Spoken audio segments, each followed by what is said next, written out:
as I prepared for my beloved daughter's surprise graduation party. I couldn't help but reflect on the journey we've had. Raising 2 children alone after the divorce was tough, but it was the struggles we overcame as a family of 3 that made this happiness so meaningful. Humming to myself while setting up for the party, someone visited our house. Still in the middle of preparations, I thought of asking my son John to buy some more time as I opened the door, only to be met by an unexpected figure. "Hey there," he said casually, lifting one hand. His appearance could easily be mistaken for a homeless man. Shocked, I was rooted to the spot, unable to speak. "Others, again?" I turned towards the voice to find that my 2 children came home. They stared at Rob with a mix of disgust and astonishment.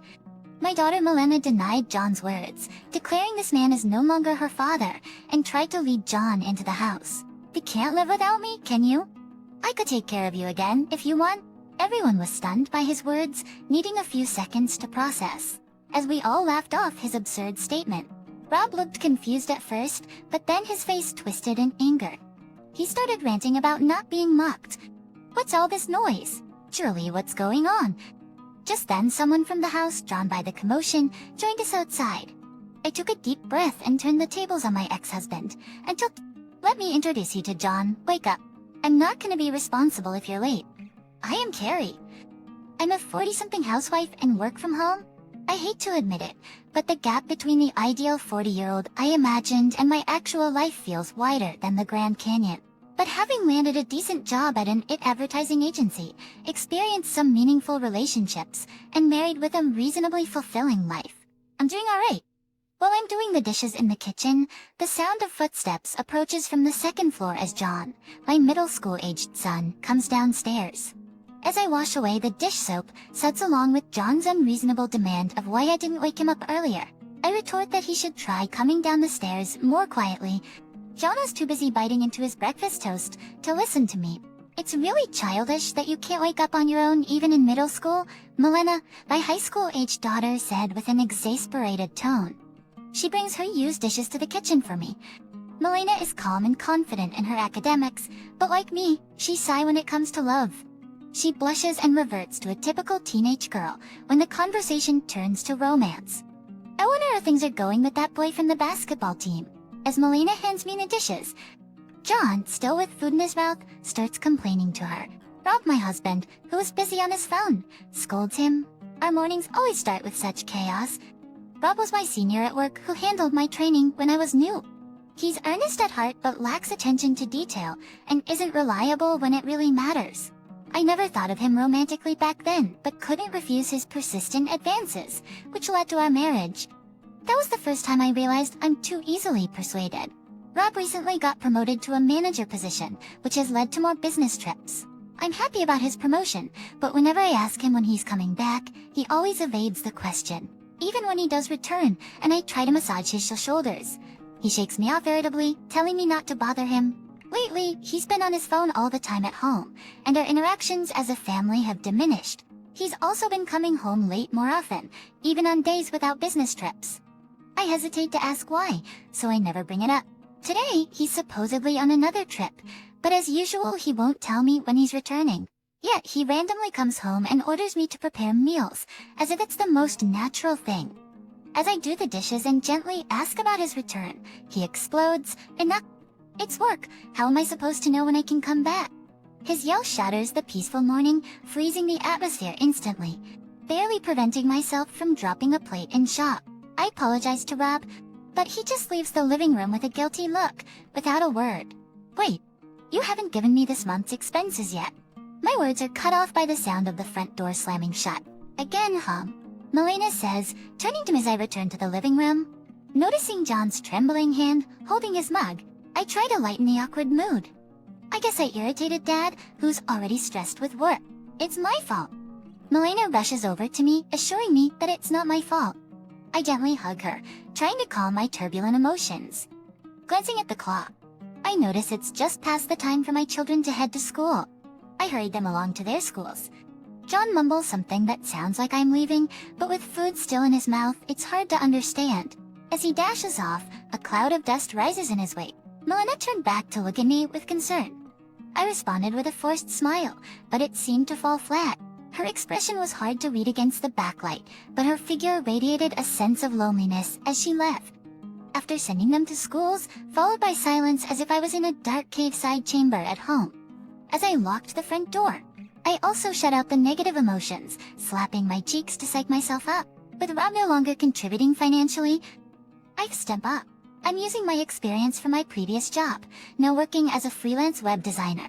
There's some uncertainty with my current income, but I'm determined to earn more for my children's sake. I firmly planted my feet and struck a determined pose just as the washing machine signals the end of its cycle. It was a beautiful day with just one white cloud in the sky. Humming a song from a popular singer back in my school days, I took care to not strain my back with the laundry's weight. Sheprel Artibionix occurrence business trips have become more frequent, and it's rare for him to return home before 11 p.m.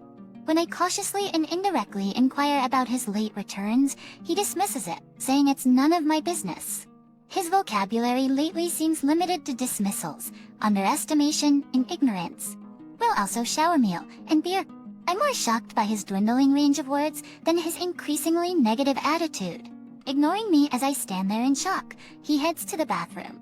It takes me a while to snap out of it, but I'm okay. Unsigned. More than anything, my biggest worry now is our household finances. It's better to assume I can't count on any financial support from Rob. I still have some savings, but my freelance income is unstable and a financial crisis could hit at any time. I decided to organize my bank accounts. One was for receiving freelance payments and everyday expenses. Another was for the mortgage with the trust bank. The last one was for emergencies, really dire situations. There's still money in the everyday account, so I don't need to worry about that right now. However, the trust bank account, while still holding funds, gives me a headache when I think about the nearly 20 years left on the mortgage. I don't want to think about it now, so I gently close the online banking. Then there's the third one. I rarely check it, so the balance shouldn't have changed. But it's been a while since I last checked, and I've forgotten how much is left. As I check the transaction and trace the lines of numbers, I'm in denial about my worsening presbyopia. And let's not even start on the increasing fine lines around my eyes and mouth, how foundation doesn't sit well anymore, or how marks on my arm from dozing off at the desk don't fade easily anymore. I decided to stop belittling myself and faced reality. Focusing intently on the small numbers, I noticed an unfamiliar withdrawal from recent dates. And it was not just a small amount. My children don't know about the accounts. Could it be a scam? But it would be strange for a thief to only take some of the money from this account. After pondering for a while, the thought of a man comes to mind. It caused an ache in my head that's incomparable to earlier. It's unlikely that Rob would return home, but it's still light outside. It might as well heal tomorrow. As I watch the chicken grilling, I think to myself, it's fine when Rob is just lazily watching comedy shows on TV. But as soon as dinner time arrives, he's bound to start complaining about the meal being boring and unappetizing. Until recently, the only times I didn't have to think about anything were while cooking and using the restroom, but now, it's just depressing. I'm planning to ask him about the withdrawal from the emergency account, but it's hard to bring up. With my children cooped up in their rooms until dinner, this might be my chance, but I was unsure how to start the conversation. As I was contemplating, Rob stood up and headed to the bathroom. I felt conflicted, having missed a precious opportunity, but also relieved that I didn't have to bring up the money issue now. I noticed his phone left on the table and just then it vibrated, displaying the sender's name on the screen. Knowing that Rob takes his time in the bathroom, he won't be back for a while. I hesitated for a moment before approaching the table to peek at the phone's screen. My heart skipped a beat when I saw an unfamiliar woman's name. Then, as my heart started beating rapidly, my hands moved against my will. I caught a glimpse of a recent message. And just then, I heard footsteps in the hallway. I quickly restored the phone to its original position and placed it back on the table. "Mom, is dinner ready yet?" I told John that it would be ready soon and urged him to take his seat at the table.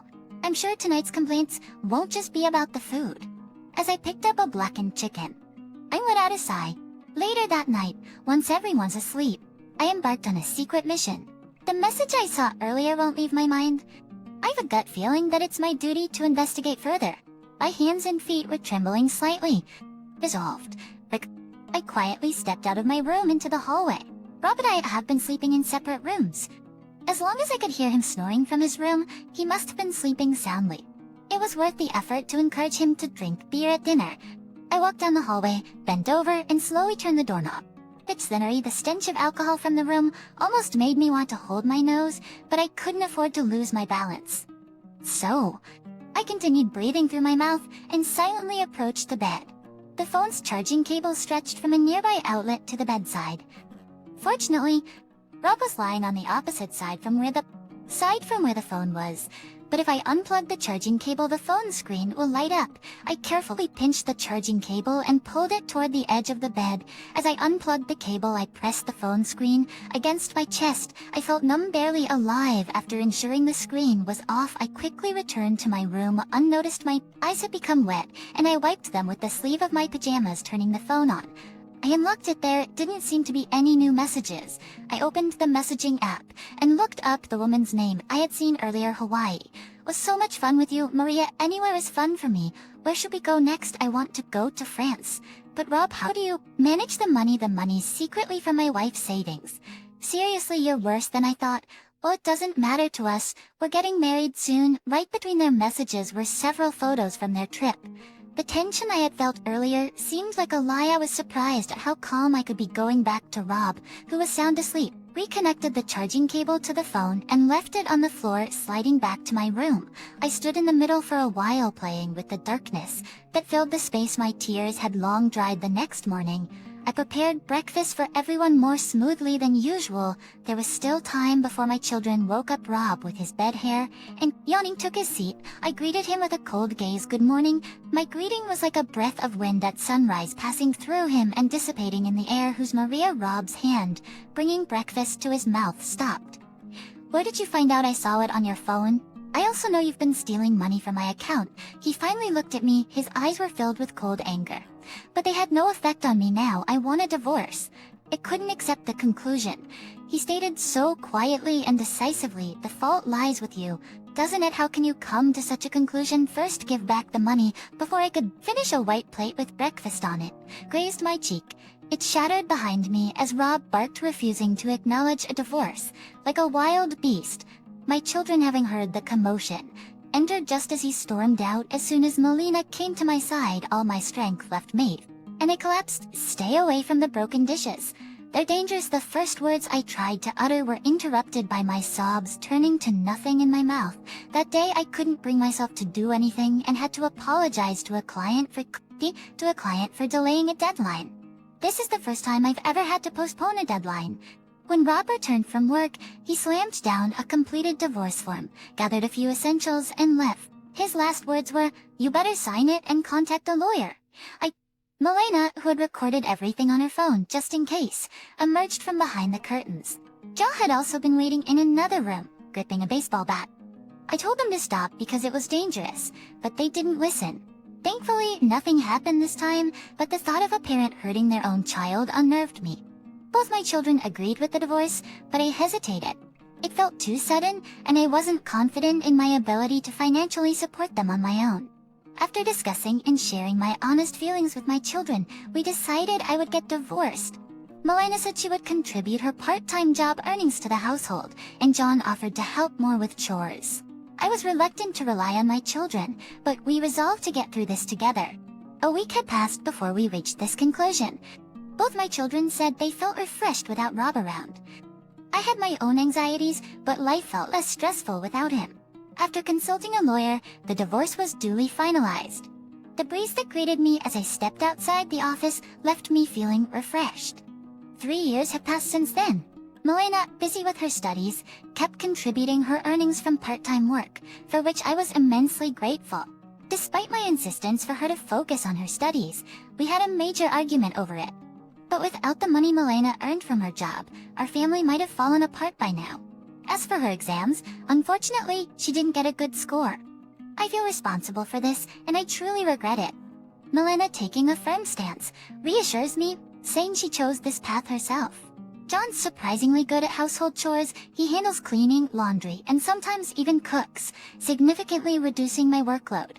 However, he was uncomfortable with washing the female member's underwear, which caused a bit of a dispute.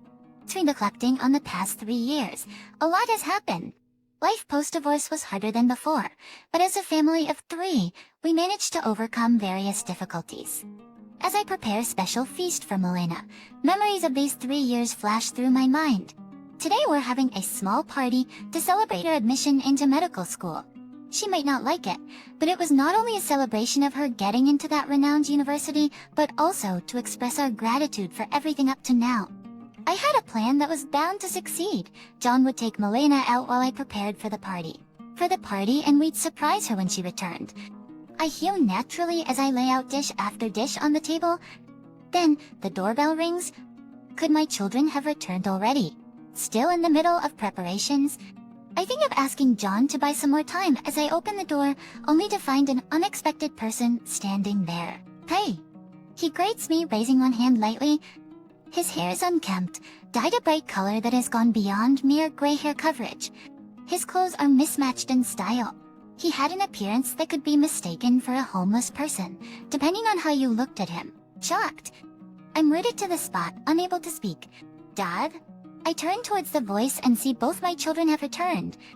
They look at Rob with a mix of disgust and astonishment.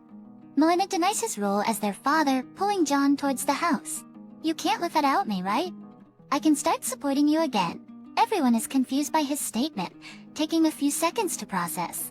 Rob looks confused at our laughter, but his face soon twists in anger. Don't mock me, don't laugh, he yells, but our attitude doesn't change.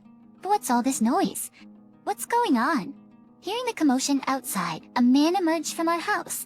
Who are you? I composed myself, stood up straight, and said firmly, let me introduce him. This is Michael. He's my husband. Hello, Rob. I'm Michael. I hadn't told Michael Rob's name yet. Everyone looked at Michael suspiciously. Reading in their expressions, he offered a professional smile and explained matter-of-factly. Michael was the president of an important client company where Rob currently worked. It seemed that Michael and Rob knew each other, but Rob acted as if he didn't remember him. Was there an issue when you were suddenly replaced by another person during contract renewal? After Michael's remark, Rob's face turned pale, as if he had just remembered Michael and realized something significant. I guess that Rob must have been removed from his responsibility due to some misconduct. Shut up. This is a clear case of infidelity. I haven't divorced her, and this house is mine, so I'm moving back in. I calmly explained that our divorce was legally finalized, and that this wasn't infidelity, almost like reasoning with a tantrum-throwing child. It causing sweat to bead on Rob's temples. Pay me alimony for me. I countered that he was the one who should pay. I had saved the exchange of messages between Rob and Maria from 3 years ago on my phone as a photo. I confronted him with evidence of him withdrawing money from my account and demanded repayment of $40,000. The emergency account originally.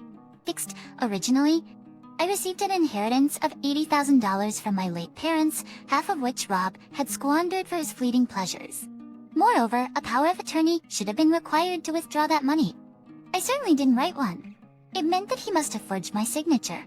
I confronted him with the crime of forgery, explaining that he could be arrested if reported. Desperate, but realizing he had no way out, Rob agreed to pay the alimony and repay the $40,000.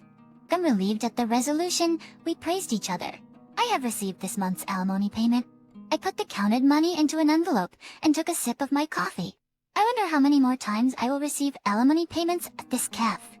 As I stare at the rippling surface of the water in my cup, I'm lost in thought. Since that incident, Rob's life has taken a significant turn. The $40,000 repayment was made promptly, but considering his financial capacity, the alimony was decided to be paid in installments.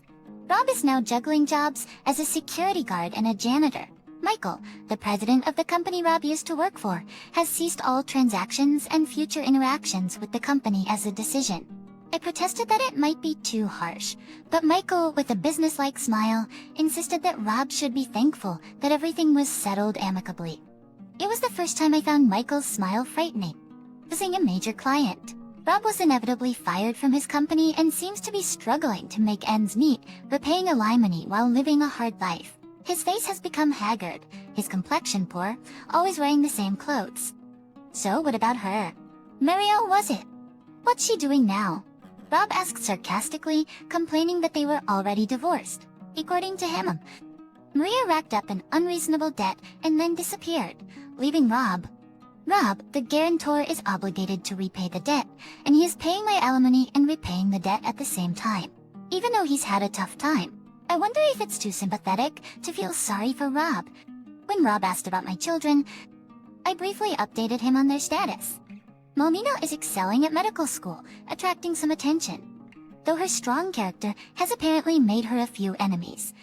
After the divorce turmoil, John, inspired by the incident, is now studying to become a lawyer specializing in infidelity cases. He might seem a bit unreliable, being bossed around by his sister, but I expect he will make a fine lawyer.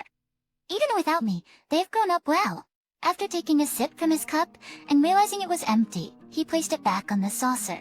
That's true, but if I hadn't married you, I might never have met Michael, so I'm a little thankful for that. He should be more grateful. Don't get cocky. I noticed Rob touching his left earlobe when embarrassed, a habit I had seen many times when we first started dating. Ask when he was late for our date, when he accidentally dropped a bag of carp food into the pond, when he put the engagement ring on my finger.